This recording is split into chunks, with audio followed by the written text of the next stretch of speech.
Assalamualaikum warahmatullahi wabarakatuh. Kami dari kelompok 3 ingin mempresentasikan hasil analisis tapak. Sebelum itu perkenalkan kelompok kami. Yang pertama yaitu Santria Nugrah NIM 068, Risma Wulandari Ramadhani NIM 067, Alvin Hidayat NIM 051, Ahmad Rofi NIM 049, Nasrullah Halamin NIM 069, dan Muhammad Fadil NIM 060. Untuk di poin identifikasi lokasi dan batas tapak, bisa dilihat di gambar yang besar, terlihat set yang sudah tertera. Untuk di batas tapak di utara, ini tidak menghadap badan jalan, namun menghadap rumah dua lantai. Untuk di bagian barat, ini tidak menghadap ke rumah warga dan juga tidak langsung menghadap ke badan jalan. Di bagian selatan, di side ini menghadap langsung ke rumah satu lantai milik warga sekitar. Untuk bagian timur, ini juga berbatasan langsung dengan badan jalan.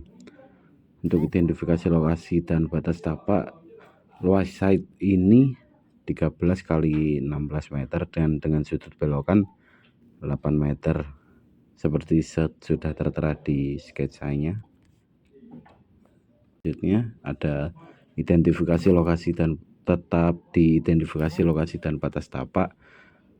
Untuk analisis lokasinya, karakteristik lokasi yaitu akses jalan menuju lokasi ini sangatlah mudah untuk dicari dan juga bisa dilewati oleh mobil, motor, dan truk seperti mobil pengangkut air. Lokasi juga strategis, yaitu berada di tengah perumahan, kemudian jauh dari jalan raya besar sehingga ketenangan di lingkungan rumah sangatlah tenang. Untuk selanjutnya ada potensi pengembangan. Kendala atau pantangan dalam site ini adalah site yang berukuran kecil, terdapat belokan pada site dikarenakan lokasi berada pada persimpangan jalan. Selanjutnya analisis kondisi existing. Di poin pertama ada topografi. Kemiringan tanah di kawasan ini cenderung datar hingga sedikit miring, yang dapat memperlambat aliran air dan meningkatkan potensi genangan yang menyebabkan kadang ada suatu saat akan banjir. Selanjutnya, vegetasi di dalam tapak. Terdapat beberapa jenis pohon di dalam lahan, seperti pohon mangga, pohon kersen, lidah buaya, pandan, talas, dan tanaman liar yang lain. Vegetasi existing yang dipertahankan untuk selanjutnya mengurangi polusi dan peneduh rumah, menghasilkan buah yang kaya vitamin sehingga dapat dikonsumsi.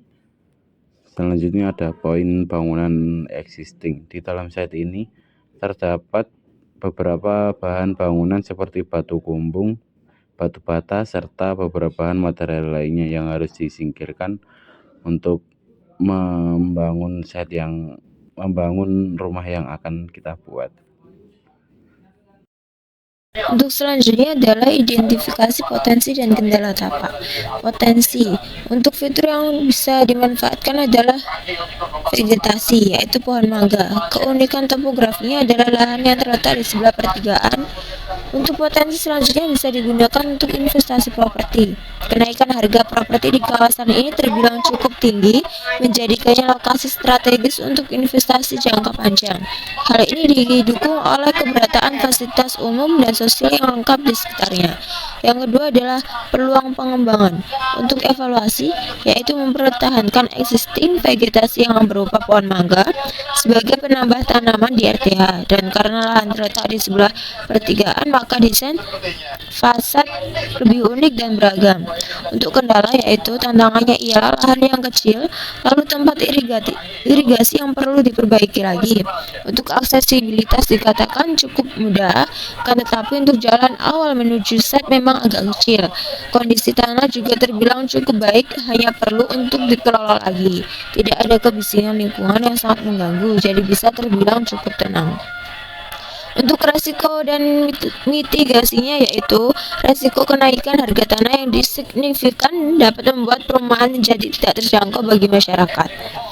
Di bawah ini adalah grafik untuk harga tanahnya, dan mitigasinya adalah penetapan kebijakan harga yang adil dan transparan oleh pengembang, kerjasama dengan pemerintah untuk menyediakan subsidi atau program perumahan terjangkau bagi masyarakat berpenghasilan rendah.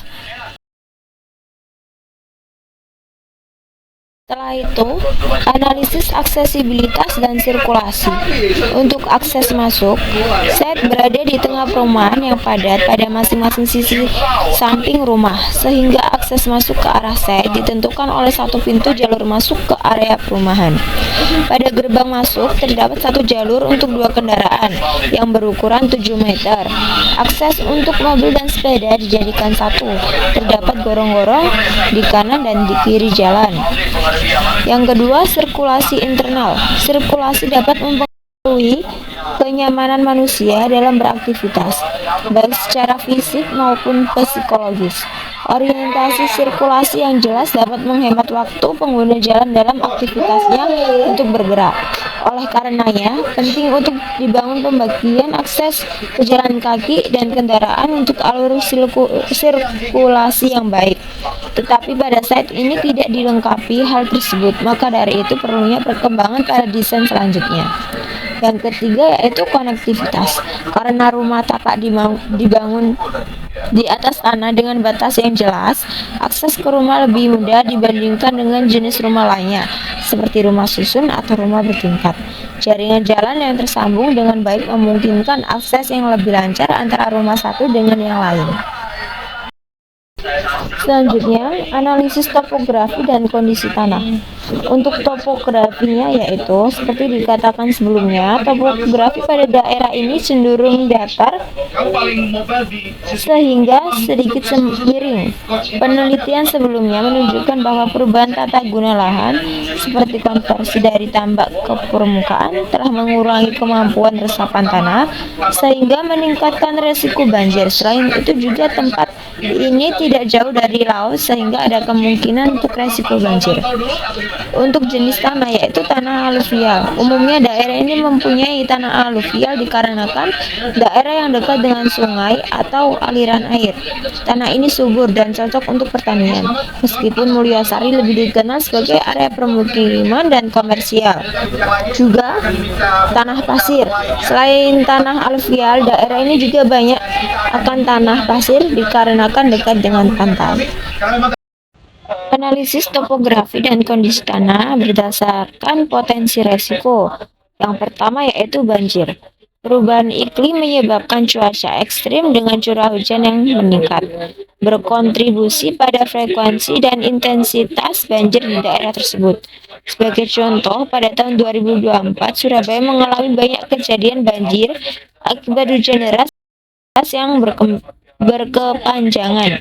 Sistem drainase yang tidak memadai. Banyak area di Mulyasari Prima, termasuk perumahan baru, memiliki sistem drainase yang tidak mampu menampung aliran air saat hujan deras. Hal ini menyebabkan genangan air dan banjir di kawasan pemukiman. Dan yang kedua adalah tindak kriminal. Mulyasari Prima juga menghadapi tantangan terkait keamanan lingkungan. Beberapa laporan mengenai tindakan kriminal atau ketidakamanan di area pemukiman dapat mempengaruhi keamanan warga. Oleh karena itu, penting bagi masyarakat untuk tetap waspada dan berkolaborasi dengan pihak berwenang dalam menjaga keamanan lingkungan. Analisis iklim dan lingkungan sekitar. Yang pertama, iklim berupa suhu. Suhu udara di Surabaya berkisar antara 23,6 Celcius hingga 33,8 Celcius. Rata-rata suhu harian adalah sekitar 28 Celcius. Di musim kemarau cenderung lebih panas dibandingkan dengan musim hujan. Yang kedua yaitu kelembapan. Kelembapan di Surabaya berkisar antara 64% hingga 84% di sepanjang tahun. Kelembapan tertinggi biasanya di musim hujan. Dampak kelembapan jika terlalu tinggi adalah mempengaruhi material bangunan seperti resiko jamur dan kerusakan pada struktur. Yang ketiga, angin. Kecepatan angin rata-rata di Surabaya berkisar antara 12 hingga 23 km per jam. Arah angin dominan dapat bervariasi sepanjang tahun dan dapat mempengaruhi sirkulasi udara di dalam perumahan. Yang keempat, curah hujan. Rata-rata curah hujan di Surabaya mencapai sekitar 1.774 mm dengan curah hujan tertinggi terjadi antara Januari hingga Maret dan November hingga Desember. Frekuensi hujan bulan-bulan dengan curah hujan tinggi seringkali mengalami banjir, terutama jika infrastruktur drainase tidak memadai. Dampak iklim terhadap perancangan pembangunan perumahan, desain dan material bangunan, pemilihan material. Mengingat kelembapan yang tinggi dan potensi curah hujan yang besar, pemilihan material bangunan harus mempertimbangkan ketahanan terhadap kelembapan dan jamur. Penggunaan bahan tahan air dan ventilasi yang baik sangat penting. Lalu sistem drainase. Perencanaan drainase yang efektif dengan curah hujan yang tinggi, sistem drainase harus dirancang untuk mengatasi limpasan air dan mencegah banjir. Ini termasuk saluran pembuangan yang memadai dan pengelolaan air hujan. Lalu pengaturan ruang terbuka, ruang hijau, dan penanaman pohon. Yang harus menyediakan ruang terbuka hijau dapat membantu mengurangi suhu lingkungan serta meningkatkan kualitas udara. Tanaman juga dapat menyerap kelembapan berlebih. Pengaruh terhadap kesehatan penghuni, kenyamanan termal. Desain rumah harus mempertimbangkan ventilasi silang untuk mengurangi suhu dalam ruangan selama musim panas dan meningkatkan kenyamanan penghuni. Risiko bencana alam, mitigasi banjir. Mengingat risiko banjir akibat curah hujan tinggi, perencanaan tapak harus mencakup elevasi bangunan dari permukaan tanah, seperti penggunaan teknik rekayasa sipil untuk memperkuat infrastruktur. Yang kedua, lingkungan alami. Kondisi lingkungan umum. Ruang terbuka hijau. Umumnya, kawasan perumahan Surabaya dirancang dengan mempertimbangkan ruang terbuka hijau untuk meningkatkan kualitas hidup penghuninya. Ini menciptakan suasana yang lebih segar dan alami. Fasilitas dan aksesibilitas. Kondisi jalan di kawasan Mulosari Prima terawat dengan baik, menggunakan paving rapi dan memiliki lebar jalan yang cukup untuk dilalui oleh 3 mobil sehingga memudahkan aksesibilitas. Yang ketiga, kualitas lingkungan. Kepadatan bangunan. Tingkat kepadatan bangunan di sekitar Mulosari Prima dapat mempengaruhi kualitas udara dan kebisingan.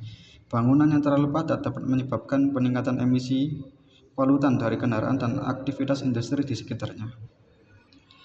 Yang keempat, lingkungan binaan. Pengelolaan lingkungan. Mengimplementasikan kebijakan pengelolaan lingkungan untuk mengurangi polusi dan menjaga kualitas udara serta air. Penanam pohon dan tanaman hijau di area terbuka dapat meningkatkan kualitas hidup dan mengurangi suhu lingkungan. Pengelolaan sumber daya air yang berkelanjutan harus diterapkan untuk mencegah pencemaran dan memastikan ketersediaan air bersih bagi penghuni. Analisis infrastruktur dan utilitas. Yang pertama, infrastruktur jalan. Kondisi jalan aspal menuju perumahan itu kurang baik karena banyak lubang. Namun, setelah memasuki area perumahan, kondisi jalan paving terlihat masih baik. Akses menuju lahan hanya satu, yaitu melalui Jalan Mercy Prima Utara, jalan kecil di sebelah jembatan, yang memiliki lebar sekitar 5 meter. Jalan paving di perumahan juga memiliki lebar sekitar 5 meter. Mobil berukuran sedang mungkin masih bisa melewati jalan tersebut, tetapi truk besar akan kesulitan melintasi medan ini. Penanda jalan. Plakat jalan di akses menuju perumahan dan di dalam perumahan sudah cukup memadai. Volume lalu lintas cenderung sepi, mengingat jalan tersebut merupakan jalan perumahan. Tipe kendaraan yang melintas di jalan ini didominasi oleh mobil berukuran sedang atau mobil pribadi dan pickup, serta sepeda motor. Utilitas. Pasokan listrik di perumahan ini sudah sangat baik, dengan listrik yang stabil dan daya yang mencukupi untuk kebutuhan sehari-hari. Distribusi air menggunakan PDAM terlihat dari adanya rumah-rumah di sekitar lahan yang menggunakan meteran air. Untuk sanitasi, terdapat selokan di sekitar lahan yang berfungsi untuk mengalirkan air hujan dan limbah cair, sehingga mencegah terjadinya genangan. Namun, mungkin masih perlu perbaikan atau meningkatkan untuk mengatasi masalah drainase dan kebersihan lingkungan agar lebih optimal. Yang ketiga, pembuangan sampah. Tempat sampah yang digunakan saat ini masih terbuat dari ban bekas dan bekas jerigen. Di perumahan sudah tersedia petugas khusus yang bertugas mengangkut sampah ke TPA. Untuk evaluasi, mungkin dapat dipertimbangkan pembaruan tempat sampah yang sesuai dengan jenis sampah, seperti menyediakan tempat sampah terpisah untuk sampah organik dan anorganik. Dan yang terakhir, konektivitas digital. Ketersediaan dan kualitas jaringan telekomunikasi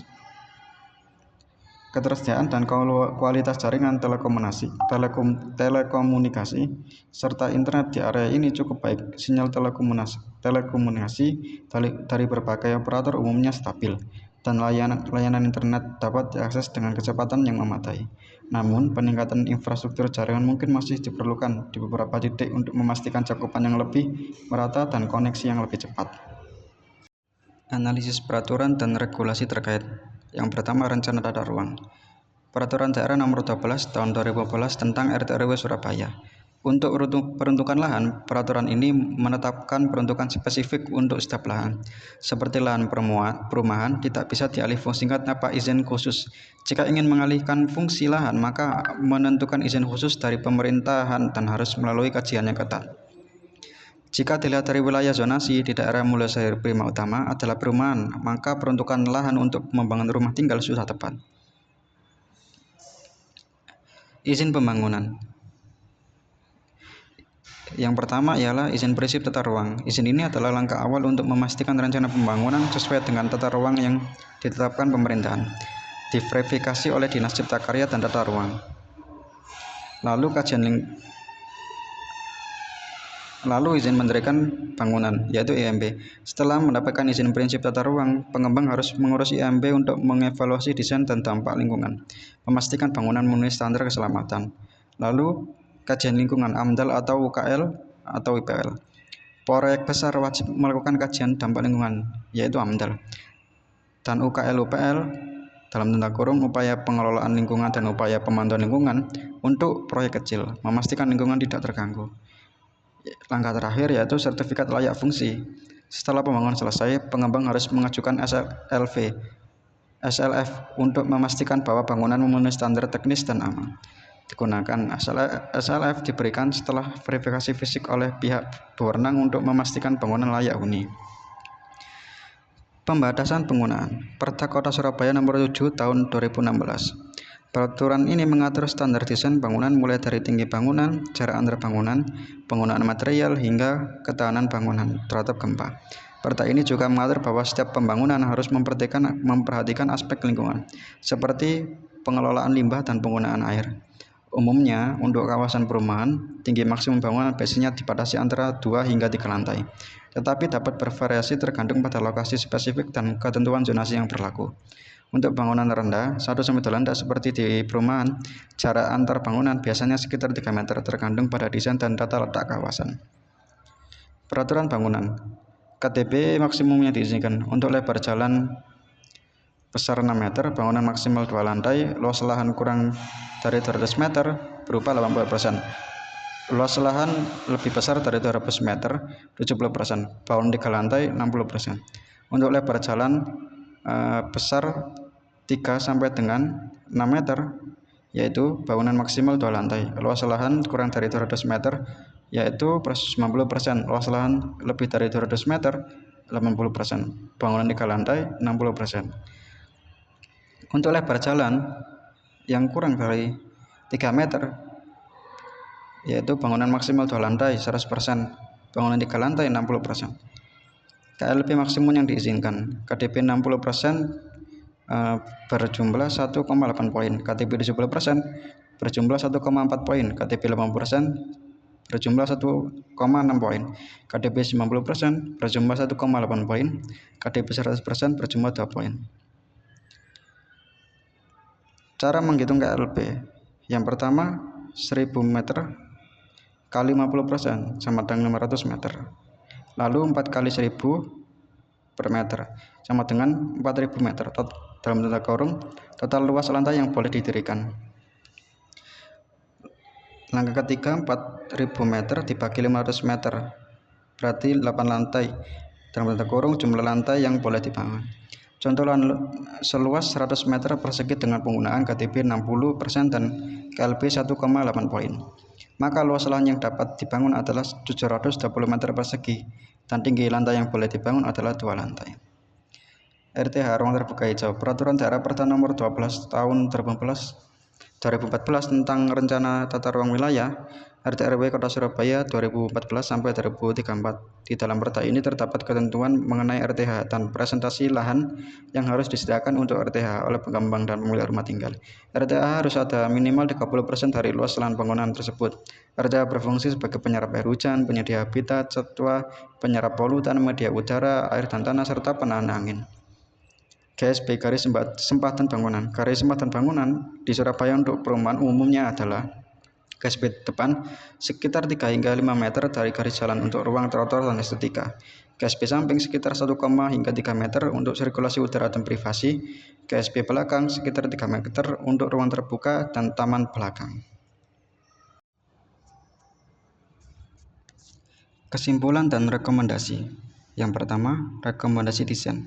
Desain rumah sehat adalah konsep yang mengutamakan kesehatan fisik dan mental penghuninya. Tujuannya adalah untuk melindungi penghuni dari penyakit, memberikan kenyamanan, dan menciptakan lingkungan yang mendukung kesehatan secara keseluruhan. Desain rumah sehat adalah investasi jangka panjang untuk kesehatan penghuninya dengan menerapkan kriteria-kriteria yang telah ditetapkan oleh Kementerian Kesehatan. Rumah dapat menjadi tempat tinggal yang nyaman, aman, dan mendukung gaya hidup sehat bagi seluruh anggota keluarga. Membangun kesadaran akan pentingnya rumah sehat merupakan langkah awal menuju masyarakat yang lebih sehat dan lebih sehat secara keseluruhan. Yang kedua, konsep berkelanjutan. Bahan bangunan ramah lingkungan, penataan ruang terbuka, ventilasi, pencahayaan alami, kualitas udara, sanitasi dan air bersih, pengelolaan limbah, kebersihan lingkungan, dan ruang tidur.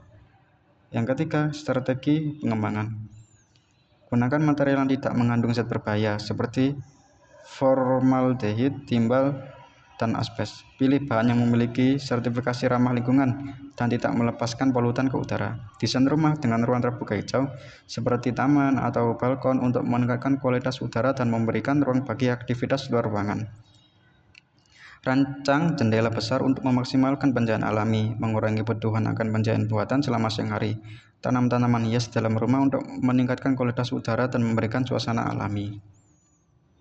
Sekian, terima kasih dari kelompok kami. Mohon maaf bila ada salah kata atau pengucapan. Wassalamualaikum warahmatullahi wabarakatuh.